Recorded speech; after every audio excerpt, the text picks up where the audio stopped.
Hello everyone. आज का दिन यहोवा ने बनाया है, हम इसमें आनंदित हों। प्रभु का धन्यवाद करते हैं कि प्रभु ने हमें आज के इस दिन में एकत्रित किया है कि हम सब मिल के प्रभु के वचन का मनन और चिंतन करें। प्रभु का धन्यवाद करता हूं कि हर सुबह हम सब आपस में जुड़ते हैं और आप सभी की उपस्थिति के लिए, वचन के प्रति प्रेम और इस वचन को सुनने के लिए मैं आप सभी का तहे दिल से शुक्रिया अदा करता हूं। और आपका भी शुक्रिया अदा करता हूं जो आप पहली बार हमारे साथ इस चैनल का हिस्सा बने हैं। अगर आपके अंदर भी यह जिज्ञासा है और आप भी हमारे साथ मिलकर प्रभु के पवित्र वचन के मनन को हमारे साथ मिलकर करना चाहते हैं, तो आप इस चैनल को ज़रूर सब्सक्राइब करें ताकि हर सुबह इससे पहले कि हम अपने दिनचर्या का प्रारंभ करें, प्रभु का ये वचन आप तक पहुंचने पाए। आइए हम वचन में चलते हैं और आज मैं आपके बीच में बात करूंगा होशे नबी की पुस्तक, उसका 13वां अध्याय। चूंकि अब हम अंतिम अध्यायों में पहुंच चुके हैं और कल हम आखिरी अध्याय 14वें अध्याय की ओर ध्यान को केंद्रित करेंगे और इस प्रकार से हमारा परमेश्वर के वचन की जो पुस्तक होशे नबी की पुस्तक है उसका मनन समाप्त हो जाएगा और फिर हम एक नई पुस्तक में, योएल की पुस्तक में प्रवेश करेंगे और हम योएल की पुस्तक से बहुत सारी बातों को सीखने का प्रयास करेंगे। लेकिन आज हम 13वें अध्याय की ओर ध्यान को केंद्रित करेंगे और इस बात को देखेंगे कि प्रभु हमसे क्या कहना चाहता है। मेरे प्रियो, अक्सर जब भी हम प्रभु के वचन को पढ़ते हैं या खोलते हैं तो कई बार हमारा मन इस बात के लिए तैयार नहीं होता कि हम नए नियम में से पढ़ें कि हम पुराने नियम में से पढ़ें। अक्सर हम ये प्रयास करते हैं कि हम भजन संहिता को हम कई बार निकालते हैं क्योंकि उसमें स्तुति की बातें हैं, परमेश्वर की आराधना और स्तुति से संबंधित बातें। तो ज़्यादातर मसीही विश्वासी भाई बहन ये सोचते हैं, ये विचार करते हैं कि क्यों ना हम परमेश्वर के उस वचन जो कि भजन संहिता या नीति वचन है उसको हम मनन कर लें। और कई बार हम पुराने नियम की बहुत सी पुस्तकों को, भविष्यवक्ताओं की बहुत सी पुस्तकों को हम नज़रअंदाज करते हुए आगे बढ़ जाते हैं। लेकिन ये एक सही तरीका नहीं मेरे प्रियो, क्योंकि जब तक हम पुराने नियम से प्रारंभ नहीं करेंगे तो हम नए नियम की बातों को कहां समझने पाएंगे। इसलिए तो मैं आपके बीच में, जैसा कि मैंने श्रेष्ठ गीत की पुस्तक से प्रारंभ किया था, कि श्रेष्ठ गीत की पुस्तक ज्यादातर हम सुनने में नहीं आती या प्रचार में या लोगों के बीच में इस विषय को, इस श्रेष्ठ गीत की पुस्तक को ज्यादातर प्रचार में हमें सुनाई नहीं पड़ती। और प्रारंभ में ही मैंने ये प्रयास किया था कि श्रेष्ठ गीत की पुस्तक की उस खूबसूरती को, उस वचन की सुंदरता को, परमेश्वर के उस प्रेम को आप लोगों के बीच में लाने वाला हो सका। तो अगर आप और हम परमेश्वर के वचन को एक सही क्रम में पढ़ेंगे तो हम परमेश्वर की बातों को समझ सकते हैं और जान सकते हैं।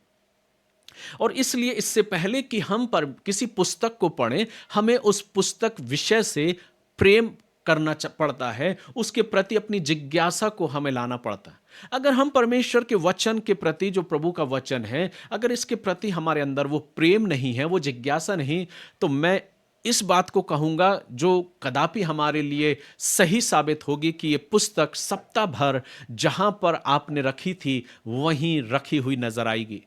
लेकिन ये प्रयास है मेरे प्रियो कि इस तरीके से हम रोज सुबह जब जुड़ते हैं तो हम प्रभु के वचन को एटलीस्ट खोलने वाले, उस वचन का मनन करने वाले बन सके। और इसलिए मैं आप लोगों के बीच में प्रभु के वचन को लेकर आया और आज हम होशे नबी की पुस्तक और उसके 13वें अध्याय की ओर परमेश्वर के मनन को करेंगे और फिर हम कल आखिरी अध्याय 14वें अध्याय की ओर ध्यान को केंद्रित करेंगे। आइए हम वचन में चलते हैं। आज मैं सिर्फ इतनी बात आपसे करना चाहता हूं कि वो परमेश्वर जिसने अपनी प्रजा इजराइलियों को, और मात्र सिर्फ इजराइलियों को नहीं मेरे प्रियो, मैं इस बात को आपको बताना चाहता हूं कि परमेश्वर पुराने नियम से अगर हम पढ़ते हैं तो प्रभु अपनी प्रजा इज़राइल के बारे में बात करता है। वो उनको चेतावनी दे रहा है, संदेश पहुंचा रहा है, भविष्यवक्ताओं के द्वारा, अपने नबियों के द्वारा वो अपने संदेश को पहुंचा रहा है।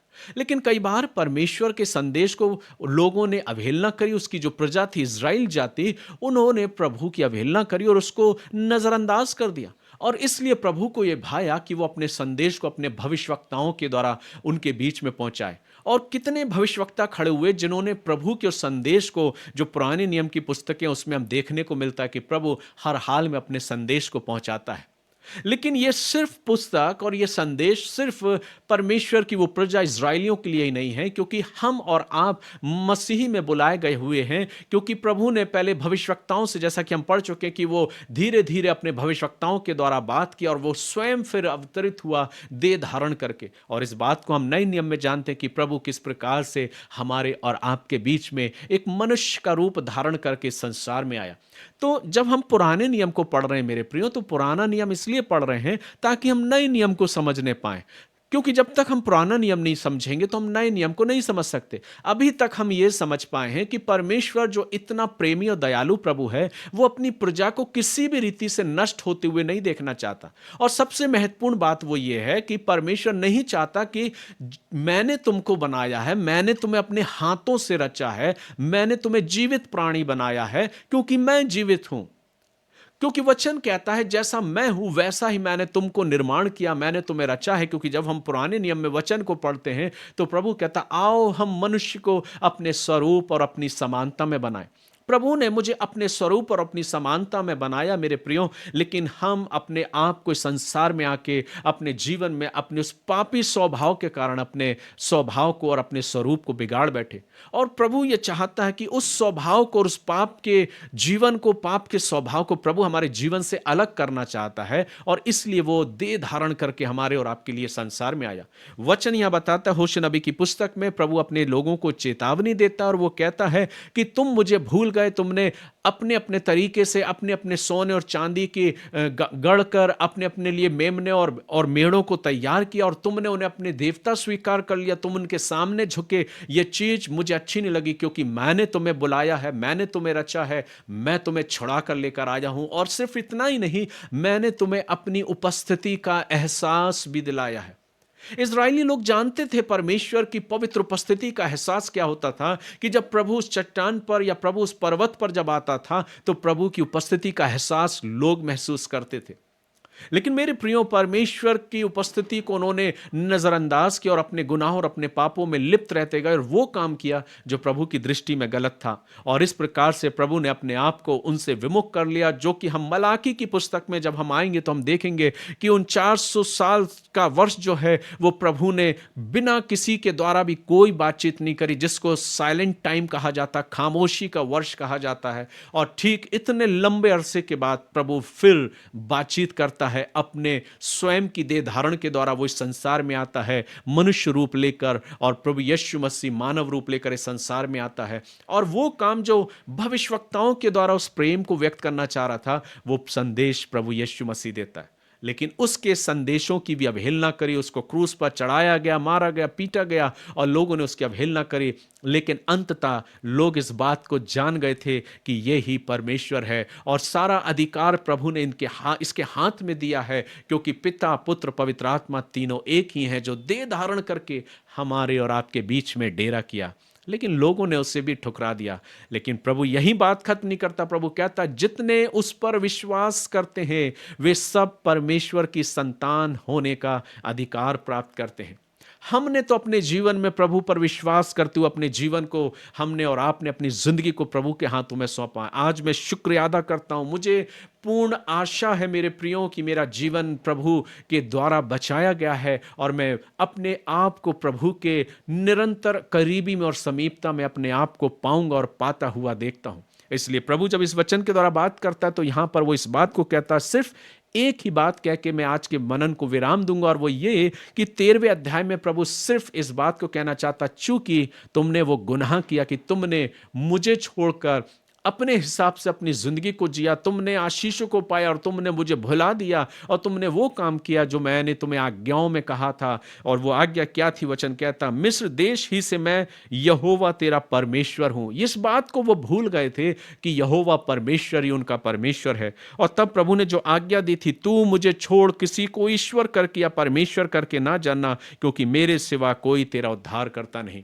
वही काम इज़राइलियों ने प्रभु की प्रजा ने किया और प्रभु के लोगों ने प्रभु को भुला दिया। और इस बात का प्रतिफल ये हुआ कि प्रभु ने उन्हें दंड देने के लिए और उन पर अपने न्याय को प्रकट किया। ये बात तो हर बात में सिद्ध और साबित है मेरे प्रियो कि बेशक इस संसार में रह के हम कितना ही कोलाहल क्यों ना मचा लें, कितनी ही आवाज बुलंद क्यों ना कर लें, कितनी ही बुलंद आवाज के साथ हम अपने जीवन में उस परमेश्वर का जो जीवित प्रभु है, जो जीवित परमेश्वर है, जो अपने लोगों से इस वचन के माध्यम से बातचीत करता है, कितना ही हम उसकी सामर्थ को और उसकी आवाज को क्यों ना दबा लें, लेकिन मेरे प्रियो ये परमेश्वर की आवाज है जो कोई नहीं रोक सकता। प्रभु अपने सामर्थ्य के साथ आएगा और आज इसी संदेश को मैं यहाँ विराम दूंगा कि जिस परमेश्वर ने अपने लोगों के द्वारा, भविष्यवक्ताओं के द्वारा बातचीत किया, वो प्रभु कहता कि मैं बहुत जल्द आने वाला हूँ और मैं हर एक का न्याय करूंगा, हर एक घुटना मेरे आगे झुकेगा। इस बात को हम स्वीकार करते हैं। हमें तो आशा है कि हमारे इस जीवन के उपरांत हम अपने आप को प्रभु के सम्मुख खड़ा हुआ पाएंगे और हाँ, यही हमारा विश्वास है, क्योंकि हमारा विश्वास यह है कि प्रभु ने मृत्यु पर जय पाया है। जो वचन में हम पढ़ते हैं होशे नबी की पुस्तक को, और इस बात को हम देखते हैं कि प्रभु ने कहा कि हे मृत्यु तेरी जय कहाँ। जब इस बात को हम पढ़ते हैं तो हम इस बात को पाते हैं कि प्रभु उस मृत्यु पर, उस अधलोक पर भी सामर्थ रखता है। 14वें पद में लिखा, मैं उसको अधलोक के वश से छुड़ा लूंगा और मृत्यु से उसको छुटकारा दूंगा। आज संसार में इंसान किस बात से डरता है? सिर्फ मृत्यु से। मनुष्य सिर्फ हमारे और आपके शरीर को घात कर सकती है, हमारे जीवन को घात कर सकती है, लेकिन हमारी आत्मा को नाश नहीं कर सकती। इसलिए क्योंकि आत्मा तो परमेश्वर का है, ये आत्मा प्रभु ने दिया है जो स्वयं जीवित है। उसने मुझे और आपको भी तो जीवित बनाया है। इसलिए हम और आप आपस में एक दूसरे के साथ कम्युनिकेट कर सकते हैं, बातचीत कर सकते हैं, एक दूसरे की आवाज को सुन सकते हैं, देख सकते हैं, स्पर्श कर सकते हैं। ठीक वैसा ही मेरा और आपका प्रभु है, जो मुझे और आपको स्पर्श कर सकता है, मेरी आवाज को सुन सकता है, मुझे देखता है, मुझसे बातें करता है। इसलिए तो हम इस प्रभु के पीछे और इस प्रभु की आवाज को हम सुनते हैं। और प्रभु कहता है अपने वचन के द्वारा इस बात को मुझे और आपको सिखाता है और बताता, और इस बात को बोलता है कि मृत्यु से उसको छुटकारा दूंगा। हे मृत्यु तेरी मारने की शक्ति कहां रही? हे अधलोक तेरी नष्ट करने की शक्ति कहां रही? प्रभु इस बात को कहता, क्यों? क्योंकि मेरा और आपका प्रभु जो अपने वचन के द्वारा मुझसे और आपसे बातचीत कर रहा है, जिसने अपनी प्रजा इज़राइल से बातचीत करी, वो कहता है मेरी सामर्थ, मेरी ताकत मृत्यु पर भी है। इसलिए तो बाइबल कहती है कि तीसरे दिन प्रभु यीशु मसीह कब्र में से जी उठा। दुनिया कुछ भी सोचे, हमें उससे कोई लेना देना नहीं। लिखा, हम इस बात का विश्वास करते हैं कि प्रभु का वचन इस बात को कहता है, क्योंकि लोगों ने देखा और इस बात की गवाही दी। लोगों ने देखा और इस बात की गवाही को लेकर बोला कि प्रभु यीशु मसीह जीवित हो गया, वो कब्र में नहीं था। और सिर्फ बात यहीं खत्म नहीं होती मेरे प्रियो। वो प्रभु जो जीवित हो गया था, वो लोगों को दिखाई दिया, लोगों ने स्पर्श किया, उससे छुआ और इस बात को एहसास किया कि मेरा और आपका प्रभु जिंदा है, जीवित है। बात यहीं समाप्त नहीं होती। वचन कहता और फिर उसके बाद वो बादलों पर उठा लिया गया और जाते हुए स्वर्गदूतों ने कहा, जिससे तुम जाते हुए देख रहे हो उसे दोबारा आते हुए भी देखोगे। और प्रभु ने कहा, मैं बहुत जल्द तुम्हें लेने के लिए वापस आऊंगा। यही मेरा और आपका विश्वास है मेरे प्रियो। मैं और आप प्रभु यीशु मसीह पर विश्वास रखते हुए अपने जीवन में आगे बढ़ें, प्रभु के वचन का मनन और चिंतन करें और अपने जीवन को प्रभु की समीपता और उसकी निकटता में व्यतीत करें, क्योंकि अंततः हमें रहना उसके ही निकट है। तो क्यों ना अभी से इस बात की तैयारी करें, इस वचन से प्यार करें, इस वचन को खोलने वाले बने, प्रभु के वचन का मनन और चिंतन करें।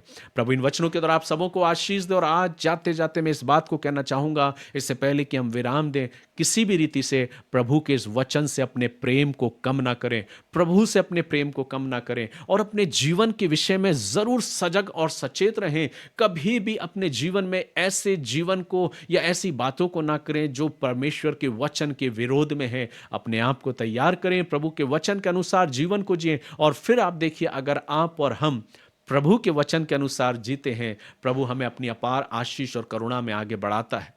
और ये प्रतिफल ये है क्योंकि प्रभु हमें वो सामर्थ्य भी देता है, वो अनुग्रह भी देता है। प्रभु की आशीष, प्रभु का अनुग्रह आप सबों के साथ हो और आज के इस दिन में प्रभु की आशीष आप सबों पर बनी रहे, यही मेरी प्रार्थना है। कल हम फिर मुलाकात करेंगे, प्रभु के वचन होशे नबी की पुस्तक उसके अंतिम अध्याय 14वें अध्याय की ओर अपने ध्यान को केंद्रित करेंगे। तब तक प्रभु आप सबों को संभालें, प्रभु का अनुग्रह आप सभी के साथ हो। God bless you.